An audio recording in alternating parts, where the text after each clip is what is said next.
my distinct pleasure to introduce Janet Peacock, who is visiting for the next few days. She is, let me get the title correct. She leads the Medical Statistics Group at the Division of Health and Social Care Research at King's in London. How did I meet Janet? I was searching for a good textbook that was approachable to teach MDs how to analyze data, how to present their results. And I found her book 5 years ago, I believe, and thought it was the best written thing I'd ever seen. So I contacted her and suggested that we should collaborate, and we've been working on it ever since. Janet is a fantastic teacher. She does both applied and theoretical work. I looked her up yesterday and found over 200 publications across every aspect of medicine, nearly 10,000 citations, again, everything, all kinds of applied work. Her latest work is looking at how to categorize continuous variables. So without further ado, Jen Peacock. Thank you very much, Ray. Thank you. Thank you so much. Thank you all for coming. I'm really grateful to have an audience and very pleased to be speaking at the University of Miami. I feel it's a real honor, so thank you. I'm very much an applied statistician, so what I want to talk to today is about some work that I've been doing with some colleagues, and I really want to get across the ideas of the work and the ideas of how we as statisticians can build bridges between ourselves and clinicians. I'm sort of assuming most people in the room are statisticians, is that right? Yeah. Any clinicians snuck in the back door? No, okay. So the title is Making Continuous Outcomes Clinically Meaningful. It's really about dichotomization, but you'll catch that as we go. So this isn't work that I've done on my own. It's very much collaborative work. The person at the top, Odile Sauzet, who's now in Germany, we worked together in Southampton in the UK, and that's really where this work was sort of birthed, if you like. And we're still working together now, and she's a fantastic mathematician and statistician, and actually we work really well together. And she's been the sort of brains behind a lot of this. Sally Kerry, who's also the co-author of the book that Writing with Ray, has also been very instrumental really in sort of throwing up questions about how we can actually bridge the gap and not just be stuffy statisticians who say you can't do that and then sort of close the door, but trying to find actually ways to facilitate what sometimes clinicians really want to do, and trying to find a way that we can help them do that but without compromising statistical rigor. So Sally's very good at that sort of stuff. Mercy Ofuya, who's also contributed to this, is a PhD student at King's, and Jess Lowe is a statistician who's worked on a small part of the work that I'm going to present today. Done a lot of stuff, but just a small part of today's stuff. So this is what I'm hoping to get through in the next 30 minutes or so. And I should say I'm really happy to take questions as we go. So if there's anything that's not clear, please say, and I'll try and make it clearer. Otherwise, I'll just plow on. So I'll talk about continuous data and their challenges and dichotomization and its problems. I'll talk about the dual approach solution that we've developed, give some examples, talk about how we validated it, and then think about more recent work where we've looked at approaches for skewed data, and then just finally talk about other stuff that we've got going on and summarize. Okay. So really just to set the scene, continuous outcomes and how we interpret means. And I suppose we all know what means are, so I'm thinking about things like height and birth weight and blood pressure and cholesterol, the sorts of data that we see every day. And we typically summarize data like this using means and standard deviations.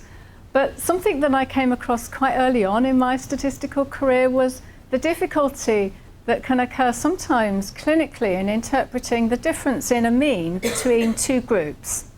So there's some examples here, mean birth weight by smoking in pregnancy, where in a particular study, the mean in non-smokers for the birth weight of their babies was 3,381, and in smokers it was 3,206, giving a difference of 175 grams, which I guess is about 6 ounces, I think.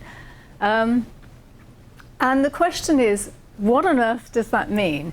If a baby's born at full term and is a reasonable weight, then actually does it matter if on average they're about 6 ounces smaller? What is the clinical impact? If you look at 2 babies born at full term who are both well grown and their birth weight is about 6 ounces apart, you'd probably be hard pushed to find a difference clinically or health-wise in their outcomes. So what does it mean? And it was certainly a question that the clinicians, when we were working on a particular obstetric study, were throwing up at us. Does it really matter if the babies are a little bit smaller? Another example, think about systolic blood pressure. This is some London data comparing mean blood pressure in patients who were of white ethnicity compared to non-white ethnicity. And these data show a difference of 5 millimeters of mercury in their systolic blood pressures. And the question is, what does that mean? What's the difference in means of 5? What does it tell us? And I suppose the bullet point really is that differences in means can be difficult to interpret. I'll sort of come back to that in a few moments. So just thinking about sort of where do we go from there, or where do people often go from that point of saying means are difficult to interpret? If we're thinking about identifying high risk, that really is sort of one avenue that we go down. So just to start off, treatment decisions are often based on identifying individuals who are at high risk. So example of blood pressure, it's common to treat high blood pressure if an individual's blood pressure is over some sort of boundary, maybe 160 millimeters of mercury. And it's not only treatment decisions that are done in this way, sometimes on a population level, where it's important to identify individuals who are at high risk. So an example of this is, again, thinking about pregnancy outcomes. Epidemiological studies commonly define poor outcome of pregnancy as a birth weight, a baby whose birth weight is below 2,500 grams. I mean, it's the WHO defined criterion. And that would be called low birth weight. So I suppose what we're doing here, what's being done, is to take a continuous variable and to dichotomize it. So to summarize, groups of individuals with blood pressure measurements by the proportion with high blood pressure, and in the birth weight situation to summarize by the proportion with low birth weight. So I suppose my bullet point here is that continuous data are commonly dichotomized to help the interpretation and the usability of the data. But, and there's a but, there has to be a but. What are the problems when we dichotomize? Well, I mean, it's pretty obvious when we just look at what's happening. So here's 5 birth weights from a set of data. And obviously, if we're converting a birth weight with all the richness of that measurement into a simple dichotomous yes-no, then we are throwing away actually almost all of the information. This diagram really just sort of shows that. So rather than being able to calculate a mean and a standard deviation to get some sort of idea of where the middle is, what the spread is, we're actually just getting the numbers of yeses and nos. And people whose values actually might be quite close could be categorized, if we dichotomize, in different groups. So, you know, it makes sense that it's a tricky thing to do, but it's done very commonly, and there are good reasons for doing it. So here's another example, really, just to, I suppose, throw it home a little bit more.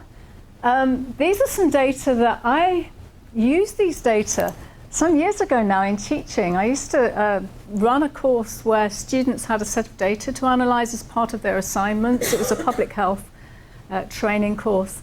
And I found that this was quite a good way of getting them to think about what the clinical meaning of statistical results are.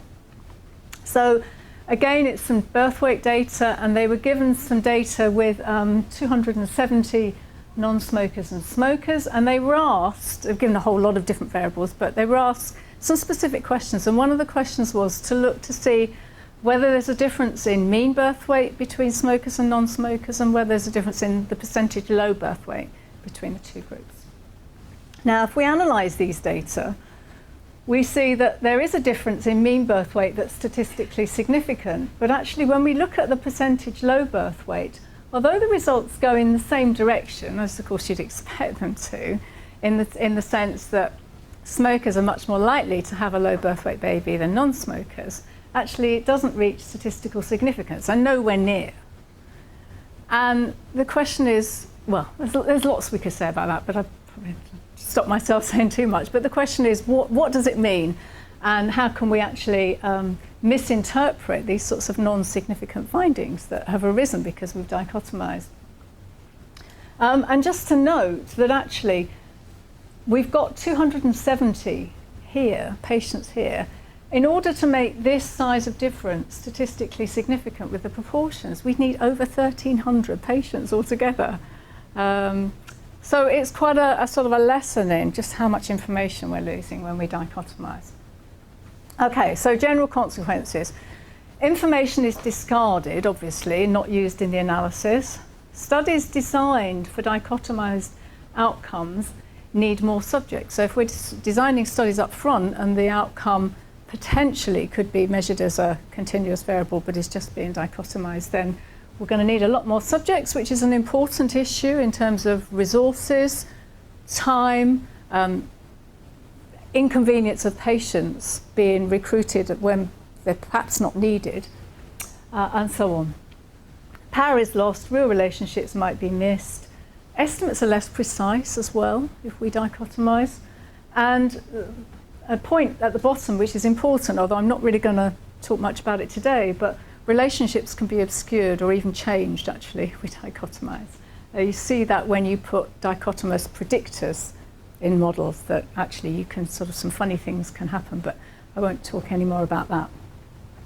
So, I suppose in the spirit of trying to solve problems rather than just highlight problems, we've sought over a period of time to develop a solution to this problem. And what we've come up with is a way of allowing us, clinicians, the community, to not only calculate a difference in means when we've got measurements, but also to be able to dichotomize, assuming there is a meaningful cutoff that has some sort of clinical relevance rather than just an ad hoc chopping up data for its own sake. So we've tried to find a solution that actually is statistically rigorous, but also provides outcomes that are clinically meaningful. And we very much are promoting it as a dual approach. We're not saying, okay, now we've found this way of doing it where you don't lose information, so everyone can just dichotomize and forget about the original data. We're saying, no. You still calculate means, but actually you can get proportions with still the same level of precision as the means, as I hope I will convince you, or at least if not, you can perhaps have a look at the references later. Okay, so dual approach solution. So we're going to provide both means and proportions without loss of precision. And of course we're going to make some assumptions. I'm going to assume, as I suggested earlier on, that the cutoff that we use to define the dichotomization is meaningful, not just ad hoc data dredging.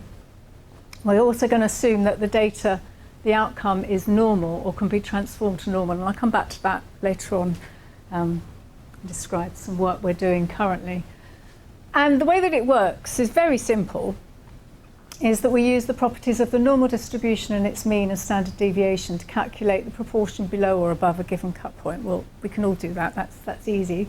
And we calculate the difference in means and the difference in proportions and the 95% confidence interval.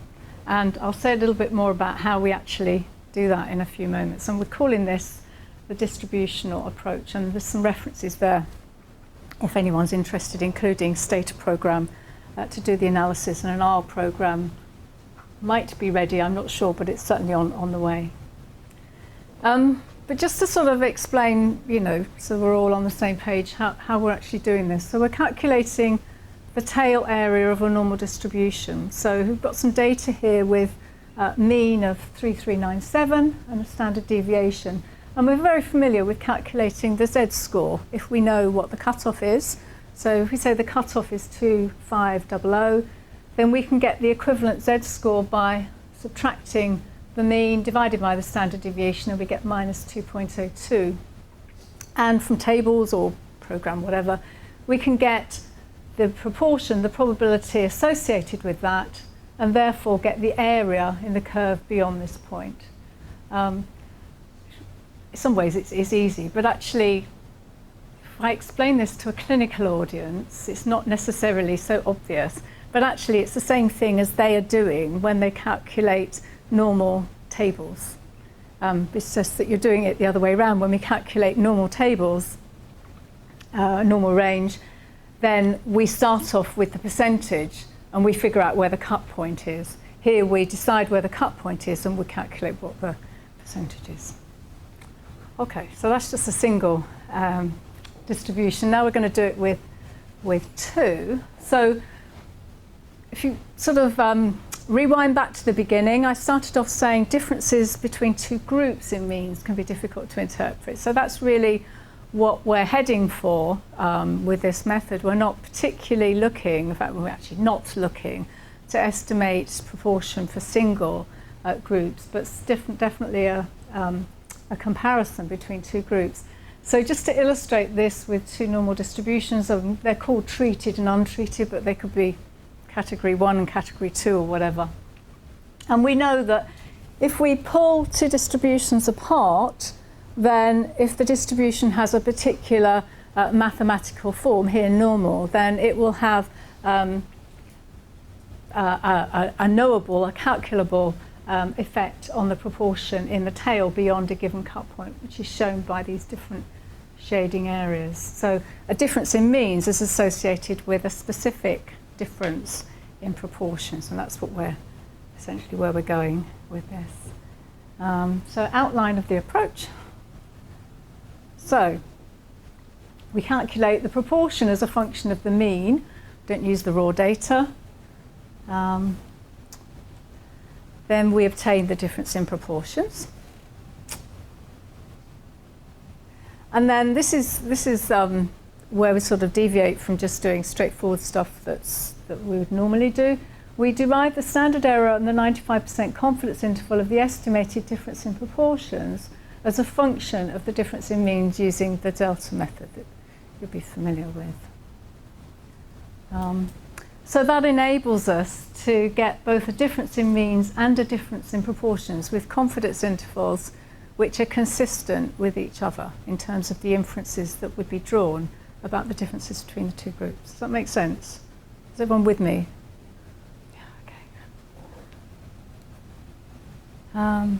And dual reporting, so that's what I said earlier on. We don't throw out the means because we can get the proportions, but actually we very much think of the presentation of the difference in proportions at risk as being additional information, which I guess gives a better flavour of what the data are telling us. And just to note that can also, of course, if you can get differences in proportions, we can get risk ratios and odds ratios as well. Okay. I'm just going to skirt over this because you can have a look at the papers if you're interested in the maths, but the maths is all there as well. So we're using the delta method, and of course if the delta method is true, then if the data are approximately normal, then we can get the variance of a function of x, and that's essentially what we're doing, and it's relatively easy to do with a page or so of algebra. So just to give some examples, so this is the birth weight data that I showed earlier on, where the difference in means was significant, but the differences in proportions wasn't. So if we'd use the distributional method to calculate the difference in proportions below 2,500 grams, then this is what we would have got, 5.4% here and 9.8%. and then the difference with a standard error there, and a confidence interval. And you can see that the p-values that go with those confidence intervals are virtually the same, and that's what you would expect to do. So you're getting an estimate of the difference in proportions that lead you to the same inferences as the difference in means. So it's just a neat way, really, of enabling us to get two for the price of one, if you like, and with the same precision. Okay. So just thinking about validity, we've done a lot of work on validity, a lot of simulations, but really just to reassure you that through all the simulations that we've done, we've found that actually it works pretty well. We've looked at a number of different things. This is just a summary. So one of the things is to make sure that the estimate of difference that we are calculating using this approach is actually unbiased. Simulations show that it really is working really well. And surprisingly, even when the samples are quite small.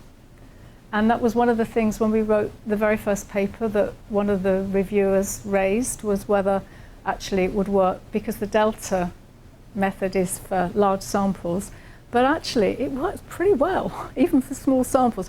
And even in situations where you just couldn't use the raw data to estimate the proportion in the tail because the numbers would be so tiny, then this sort of approach will allow you to do things that you just couldn't do otherwise.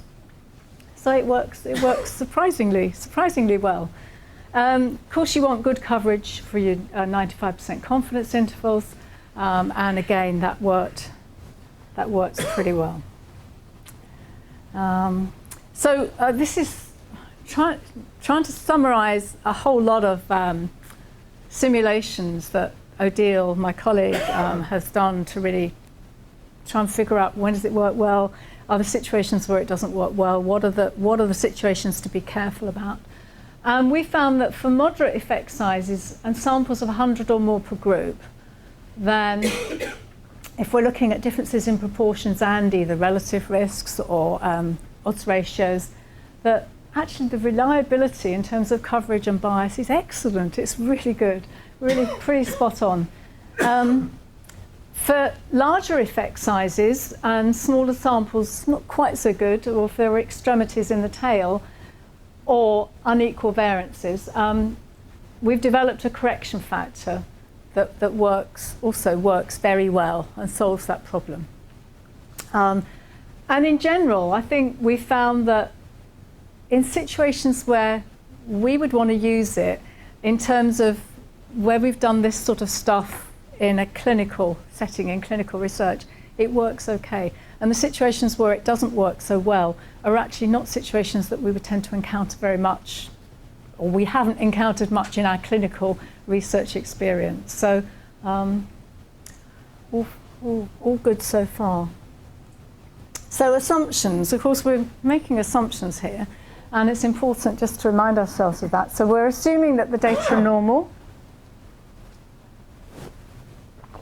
and that the variance is the same in the two groups, just like two-sample t-test. And we're assuming that a shift in distributions is meaningful in some sort of sense. But what about skewed data? So just to say a little bit about that. We're used to transforming data if we want to use a normal Bayes method to do some analysis. And transformations, as we know, can actually be quite tricky.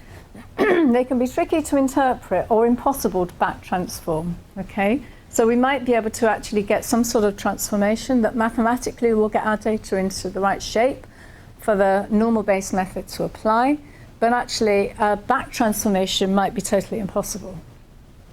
However, quite neatly, fortunately maybe, proportions are not affected by transformations. If we've got a monotonic transformation, then the proportion is not affected, because the proportion below x is the same thing as the proportion below, say, the log of x.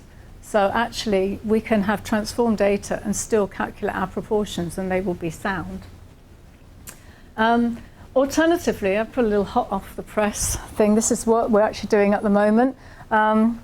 we could use the skew normal distribution. So the skew normal distribution is a distribution, it's a generalization of the normal distribution with a third parameter in addition to the mean and variance, which defines the skewness. So the distribution that we would normally think of as Gaussian or normal would have skewness parameter of 0, but it does allow that distribution to be tweaked so it has sort of a longer tail on one side, but still has the same format as a normal distribution and still has many of the same properties. So we're just beginning to use this, and I'll present some preliminary results using this. So just to return to baby's birth weight in smoking, non-smoking mothers, and I guess this is an example where the data, if we're thinking about babies born at term, then birth weight definitely follows a normal distribution. So, which we can see from the histogram and normal plot. So it's all very straightforward there. And just to see how the distributional method works in practice, so this is really like two tables here. So we've got 983 non-smokers, 494 smokers, their means in the two groups, difference in means with a standard error, and that difference is statistically significant. And this is really just showing that if we calculated the proportions in the tails using the data rather than using the distribution, then obviously we're not going to get exactly the same answers, and we're definitely not going to get the same level of precision. So the data method would be just by counting up the numbers in the tails, and so we get our proportion of smokers, non-smokers here, the difference, risk ratio, odds ratio, and we can see that the confidence interval for the difference when we use the data is much wider than when we use the distributional method, as we'd expect. And similarly for risk ratio and odds ratio. And of course, we know actually that if data follow a known distribution, then using that distribution to calculate statistics is going to be better in terms of the quality of the estimate than actually using the data. And our simulations confirm that in fact the data estimate had more bias in it than the distributional estimate if the data really did follow a normal distribution. So, you know, sometimes when I presented this stuff to clinical audience, they say, well, the estimates are not the same, but of course you wouldn't expect them to be the same. But these are more sound. Okay. So skewed data. So this is looking at systolic blood pressure, which definitely is skewed because of the tendency for some patients to have rather high values. But actually the log transformation works really neatly and gives us something that looks very close to a normal distribution, as you can see here. We're using the cutoff of 160 for our definition of high blood pressure here. So what happens when we use the distributional approach here? So here we've got the raw data up here, numbers in the non-whites and the white group, and the means, and then the difference and confidence interval for the difference. And I've taken non-white minus white there. So then we've got two different ways of calculating the difference in proportions. And as I say, this is work that we're only just doing now. So this is using the distributional estimates on the transform scale. So we're using the log scale. But as I said earlier on, we can use the log scale and get the proportions. You don't have to back transform them or anything because the proportion is the proportion. So we get 0.068 there for the difference in proportions, so 6.8 percentage points difference in the two groups in those with high blood pressure, with a confidence interval around that. And estimate for the risk ratio 1.28 with its confidence interval or odds ratio, whichever. You wouldn't present all three, but they're there just for completeness. Using the skew normal distribution, which I say is what we've just started doing, very similar estimates actually, so it's quite neat. and all similarly for the risk ratio and the odds ratio. But I guess it has the advantage in using the skew normal distribution is that you're doing everything on the natural scale, so presenting means on the natural scale is an obvious thing to do. Whereas one of the difficulties that we've had in using transformations is trying to think, well, how do we present the difference in means? Do we present it as a geometric ratio of geometric means, or which you'll know clinicians sometimes find that quite hard to understand. I don't know, is that true here? Do clinicians that you work with, do they find geometric means easy to follow, or? No. Yeah, okay. I just thought maybe you're more sophisticated here, because I know ours really, will find it very difficult. Leave it at that, I think. So using the skew normal distribution actually might be a really good way forward in these sorts of situations if we can make it fit. So another, I think just one more example. So this is BMI, the first trimester of pregnancy. We were just wanting to compare body mass index, BMI, yep. We just wanted to compare it in women who are having their first baby, primips, and multips, women having second or later pregnancy. Of course, when we look at BMI data, as you'd expect, it's got a long tail on the right-hand end, some rather heavy ladies up this end, but actually the inverse transformation really works a treat and gets it back to a decent sort of shape again. And so we use that. And we were using a cutoff for BMI of 30. Okay, so same sort of table as we had before. So we have our raw data up here, 891 and 890 in the primips and multips group, the means, and then the difference between the means. So quite a small difference between the two groups with its confidence interval there. And then again, we've calculated it in two different ways because this is all quite new and we're trying to explore it and understand it. So this is using the distributional estimates on the transform scale, the reciprocal scale.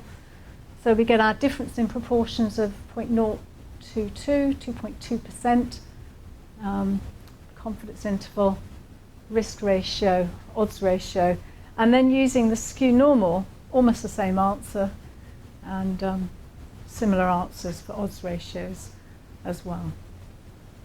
So it seems to work. So that's really the sort of examples that we used when we were developing these methods, but I want to just finally give an example of actually using the method and something that was published just this year, a big study that I've been involved in for many years, which is a randomized controlled trial that was comparing two different modes of ventilation in babies born very prematurely. The study was published originally in, I think, 2002, or it might have been 2001, 2002.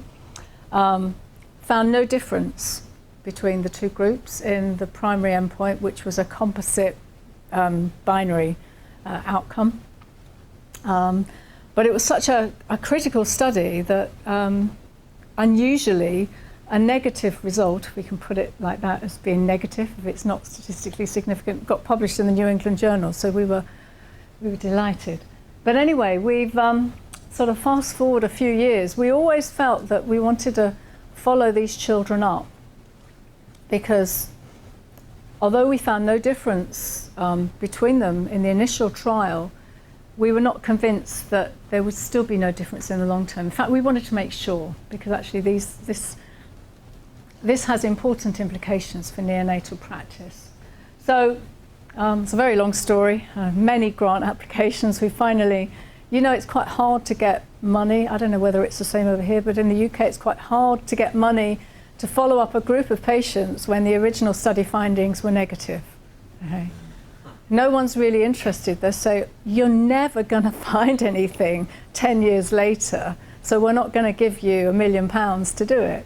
But anyway, eventually we found some people who were persuaded by clinical expert opinion that actually this is a question that if we didn't get the definitive answer to now, nobody ever would, because it's the biggest study in this particular area that's ever been done. So anyway, we got there in the end, but it was quite a struggle.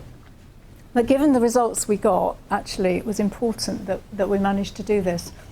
So this study was following up these children at 11 to 14 years. We managed to keep in touch with the children. We sent them, I guess you do this sort of thing here, you sent them birthday cards and newsletters and things to keep in touch with them, in the hope that we would eventually get the money to actually follow them up properly. So in the study that we completed last year, we measured a whole host of different lung function assessments in a lung function lab in London. We got all the children to come back. We got pretty good response rate, I guess because we paid for them to come back to have a stay in London with their parents and sometimes with their other family members as well. And we did pretty well, really. But we had a whole load of lung function measurements. And well, I could give a whole talk on this because it's absolutely fascinating data, but there were consistent differences, and this completely staggered us. You know, although we were saying we really wanted to see if there were differences, but actually we didn't expect to see differences. We knew we had the power to detect them if they were there, but we didn't really expect to see differences after 10 years when we found nothing when they were small. But we found consistent differences in lung function Z-scores in the same direction across the board, and many of them, including the primary outcome, were statistically significant. But, and here's the big but, the differences were actually really small. Because we had a well-designed study with a reasonable sample size, actually quite a small difference in Z-score was statistically significant, and they range from something like 1/4 of a standard deviation to about 1/3 of a standard deviation.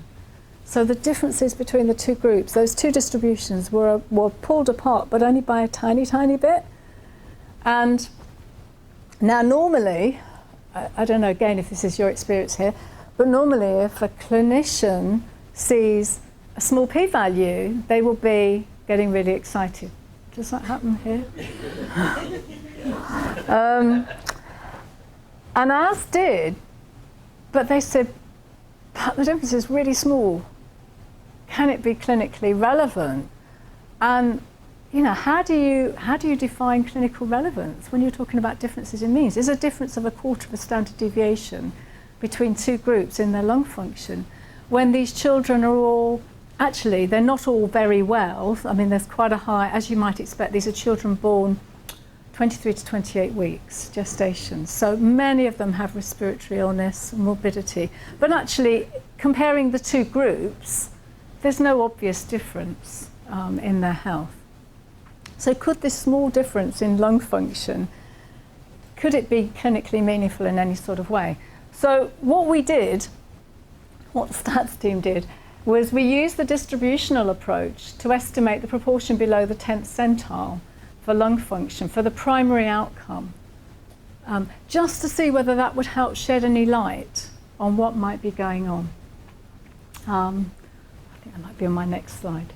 Oh no, okay, this is the distribution of the data. So you can see, so we've got the conventionally ventilated group in blue, which was the existing mode of ventilation, and the new oscillatory ventilation in red. So you can see that the two distributions, they're reasonably normal, but they're just apart, just a tiny bit. Okay, so for the primary outcome, the difference in means was 0.23. But when you actually translate this to the proportion below the 10th centile, actually the difference is massive. And the reason for this is because, again, you have to sort of think statistically about what's going on here. These are children who were born very prematurely, and their lungs are really rather poorly on average. So whereas you would expect for children who are healthy, you would expect their mean Z-score to be 0, okay? Most of these, in each of the two groups, the mean Z-score was round about -1. Okay, so the whole distribution was shifted. Yes, yes, yep. So actually the proportion below the 10th centile for normal, okay, yeah, should have explained that, is actually quite big and comes out to be something like 37% in the oscillated group, the HFO group, compared to 47% in the other group. So a difference of 10 percentage points, which is really surprising because you get that tiny difference in means, but because these are Z-scores, then that small difference in means actually translates into a big difference in the proportions at high risk. So, so then everybody got very excited about, well, maybe this is clinically meaningful after all. Does being below the 10th percentile make it clinically meaningful if the range is so narrow? Does that necessarily satisfy the interest in wanting to make it clinically meaningful? Wanting it to be clinically meaningful? Yeah. So when you say the range is so narrow, So, could I you mean, say, you're yeah? saying that on the raw scale, the differences were very, very small. So then the changes corresponding to percentiles are also going to be very, very small. Well, I don't think 25% of the standard deviation is all that small, or 33% of the standard deviation is all that It small. depends. If the standard I mean, deviation itself it's is a- so small and it's not clinically meaningful. So think about it. If you have a group Sure. of normal, if you have a group of normals and you have some outcome measure and their distribution of the outcomes are very, very tight, you can still define a standard deviation, but a standard deviation or even a 25% standard Sure, deviation may sure, be so yeah, small yeah. that it's not a clinically meaningful difference. They are quite spread out though. I mean, the standard deviation is about 1, which is what you would expect. Okay. So they don't have any lesser spread than a normal group. It's just that the whole distribution is shifted 1 standard deviation down Right. from what you'd get if it was a normal group. Right. It would be like here, so way down the scale. So they really are all, on average, doing really rather poorly. But what I'm saying is what I'm asking is by defining it to be the 10th percentile, does that translate to something that's clinically meaningful? So are Good. patients below the 10th percentile clinically meaningfully different than patients above? That's a really good question. That's a really good question. We looked at below the 10th percentile, below the 5th, and below the 2.5. I can't give you a quick answer to that. I would say in these children, no. But there is a lot of evidence that shows that actually children whose lung function is poor have a greater likelihood of getting COPD, respiratory morbidity later on. So, no, you're right. It may not be, but what we're saying is actually there is a 10 percentage point difference in those who are maybe at high risk, or we're almost certain will be at high risk later on. So, as you might expect, we want to follow these up even further to see whether these sorts of differences persist and see what happens to them later on. And get clinical outcomes associated with it later.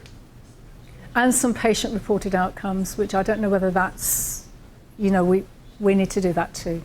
Yeah, because lung function is a little bit nebulous, so we need more. But I suppose this is just an example of how actually by dichotomizing, we've actually brought a different perspective in the situation and potentially have highlighted something that might be important that might have been missed otherwise. An interesting one. I think I've said that. So I'm near the end now. So ongoing work. So I said we're looking at skew normal and robustness. We've submitted something about that. We've done some work. Mercy Afuya, who I mentioned earlier on, is nearly coming to the end of a PhD, and she's published some work on dichotomization and the consequences in meta-analysis. And this is not complicated, but you see it all the time where particular outcomes, we looked at birth weight, but there are other outcomes which some trials use the continuous form, some trials use the dichotomized form, some use both. So when people come to pull data from a number of studies, actually different outcomes, the two different outcomes can have a different set of data, different set of studies associated with them, and may actually reach slightly different conclusions. So it's an issue, and it's something we just wanted to look at and raise and say, actually, if people think about using this sort of approach from the start with their randomized trials, then it can save a whole lot of difficulty in interpretation later on. This is stuff that we're doing at the moment. We're extending the method, because the method at the moment, as I've described it, is just for comparing two groups, which we know t-tests are wonderful and we love them, but actually they're very limited. We want to do regressions and fit mixed models and stuff like that. And actually the results that I showed you just now for the UCOS study was, those results were calculated from a mixed model. So we have managed to extend the method to use in a mixed model situation. But we're trying to work out the math on that and get something ready for publication on that. We're also doing some work on very highly skewed data and trying to figure out whether some of the solutions that we've come up with now will work and are robust and repeatable and so on. And just something else, another little throwaway really. I think I mentioned earlier on, you can get 2 for the price of 1. I don't know whether you've heard of the COMET initiative here, Core Outcomes in Medical Evaluations. No, it's a sort of an international movement which is attempting to persuade trialists and methodologists and clinical researchers that actually in conducting studies in specific areas, it is useful to agree a set of core outcomes that everybody will measure, so that when people begin to try to pool data across a number of studies, they've actually got some commonality for pooling, because otherwise, as we know, there's such a lot of variability in how things are measured, even if they're called the same thing. And What it's does the ENT stand for? core outcome measures in evaluative trials. I think that's what it stands for. It's definitely trials. I think it's evaluative trials. So some of the same people involved in that as were involved with Consort, Equator, that sort of movement that you'll be familiar with. So I presented this stuff at COMET meeting about 3 weeks ago now, and was really sort of saying, actually, you can get 2 outcomes for the price of 1. Because we know that when we're designing studies, we only want to have 1 primary outcome, otherwise we've got to allow for multiple testing. But actually, if we use a dual approach for a continuous outcome, where a binary dichotomization makes sense, then actually we're not doing multiple testing, because it's the same inference, the same hypothesis that's being tested. So actually you can get 2 for the price of 1. Okay, so just to finish up, really. So, I started off by saying, as an applied statistician, I'm really keen to try and find solutions and bring things together, rather than do what I know I've done a lot of in the past and say, nope, you can't do that, and then, go away, find a better way of doing it, rather than saying, actually, what do you need? Let's see if we can work together on this and find a solution. But I think I don't want you to go away with the idea that dichotomization is okay, because I think we need to be careful about dichotomizing, and I think it's always worth remembering that. But if you do need to dichotomize, then considering using this approach, I think it's pretty neat and it works. It has advantages. Smaller numbers are needed at design stage if we dichotomize. If we dichotomize using this method, greater power of the data already collected.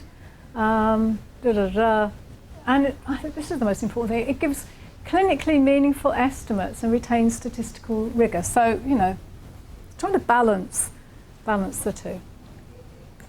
Of course, there are some limitations. It's a large sample approach. It requires normal data with the same standard deviation, or skew normal data. And actually, having discovered that we can very often find a transformation that will work in the most bizarre of situations, but also using a skew normal just sort of opens up the possibilities even wider. So the limitations are shrinking, actually, in terms of what can be achieved. Of course, there are always data that won't fit. So if it's, we do quite a lot of stuff with pain scale data, and that can have really weird distributions. And we haven't gotten as far as looking at how on earth you might deal with that. But I guess that might be another another set of explorations. So I think finally, just if you're interested, the references here. So there's the methodological things, and you might be interested in looking out if there's any Stata users here. Does anyone here use Stata? Anyone heard of Stata? No, yeah. Oh yeah. Okay. it is a US package, yeah. Anyway, it's there, and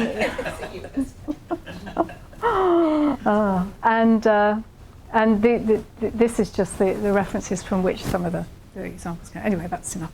So, thank you very much.